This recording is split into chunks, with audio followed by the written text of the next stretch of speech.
In this video, we'll show you how to mount a magnetic switch clamp in an SDNU series cylinder step by step.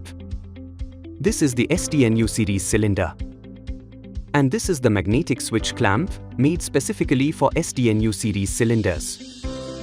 First, unwrap the magnetic switch clamp and carefully open it.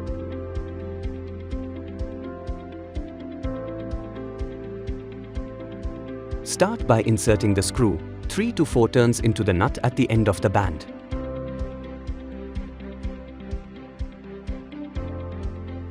Now place the screw head into the clamp and wrap the band around the cylinder.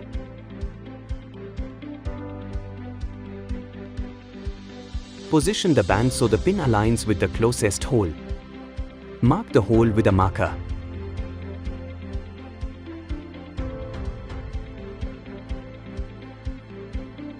Remove the clamp assembly carefully. Now, with the help of a scissor, cut the band to holes beyond the marked one very carefully.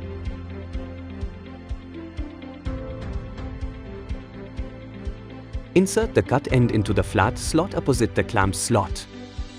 Place the chosen hole over the pin and press down firmly using your thumb. Now wrap the band around the cylinder again and reinsert the screw head into the clamp. Position the magnetic switch and tighten the screw with a screwdriver. And that's it, your magnetic switch clamp is now assembled and ready for use. Discover the power of SPAC Pneumatic and revolutionize your pneumatic solutions. Just drop a "Hi" at our WhatsApp number 0120473333 or visit our website www.spacpneumatic.com for more information.